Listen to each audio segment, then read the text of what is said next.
बोला गया क्या अन्नपूर्णा भंडार ये 3,000 रुपया करके जून महीने से चलेगा।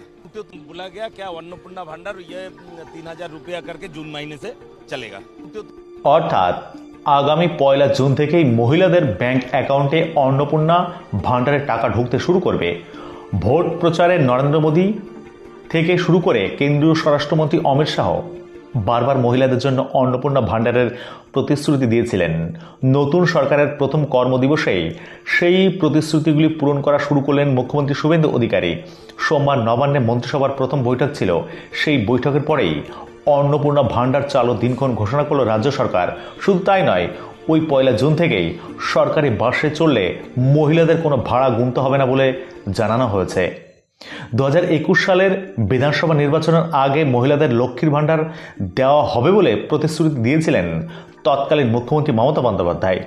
2021 সালে ভোটে জিতেই সেই প্রকল্প চালু করেন তিনি। প্রথমে মাসিক 500 টাকা দিয়ে শুরু হয় ওই প্রকল্প।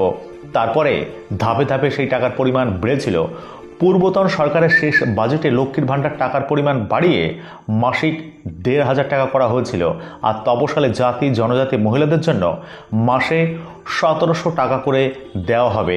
তবে 2026 সালে ভোটের আগে মমতা তৈরি করা অস্ত্রেই মমতাকে হারানোর কৌশল নেয় বিজেপি। তারা তাদের সংকল্পপত্রে জানায় মহিলাদের স্বাবলম্বী করতে প্রতি মাসে 3,000 টাকা করে আর্থিক সহায়তা দেওয়া হবে। সেই প্রতিশ্রুতি পূরণের কথা ঘোষণা করল শুভেন্দু সরকার। অন্নপূর্ণা ভান্ডার পেতে কি নতুন করে আবার আবেদন করতে হবে? প্রশ্ন জাগছে অনেকের মনেই। তবে প্রশাসন সূত্রে খবর, লক্ষ্মীর ভান্ডার যারা পেতেন তারাই অন্নপূর্ণা ভান্ডারের আওতায় মাসে মাসে 3,000 টাকা করে পাবেন। আপাতত নতুন করে অন্নপূর্ণা ভান্ডারের জন্য আবেদন করার প্রয়োজন নেই। পরবর্তী সময়ে যদি কোনো তথ্য বা নথির প্রয়োজন হয় তা সরকারের তরফে জানিয়ে দেওয়া হবে। রাজ্যে পালাবদলের পরে প্রশ্ন উঠেছিল, পূর্বতন তৃণমূল সরকারের চালু করা প্রকল্পগুলি কি সুবিধা রাজ্যবাসী পাবেন? সেই সংশয় নিরসন করে সোমবার প্রথম মন্ত্রিসভার বৈঠকের পরেই শুভেন্দু জানিয়ে দিয়েছিলেন রাজ্যবাসী কোন চালু থাকা সামাজিক প্রকল্প বন্ধ হচ্ছে না। কোন সামাজিক চালু থাকা প্রকল্প, এটা আমরা আমাদের কর্মসূচি প্রচারকালীনও বলেছি।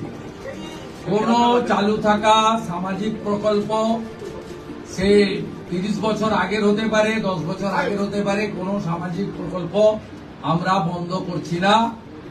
আমরা পেপারলেস অফিসও করব।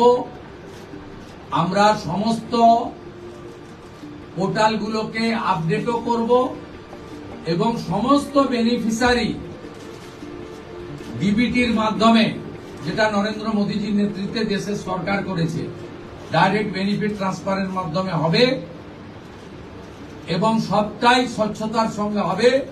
আপনার প্রশ্নের উত্তরে আমি পরিষ্কার বলে দিই, যে স্কিমটার কথা আপনি বলেছেন, আমি শুধু ওই স্কিমটা নয়, চালু থাকা কোন সামাজিক কল্যাণকর কর্মসূচি বন্ধ এই সরকার করছে না। কিন্তু ট্রান্সপারেন্ট স্বচ্ছতার সঙ্গে সেগুলো হবে।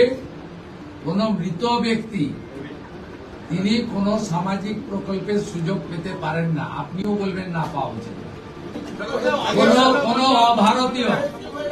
কোন অভারতীয় তিনি ভারতের কোন প্রদেশ বা জাতীয় সরকারের কোন বেনিফিট তার পাওয়া উচিত নয়। তাতে আমার প্রশ্নে, আপনার প্রশ্নের মধ্যে আমার সব উত্তর আছে।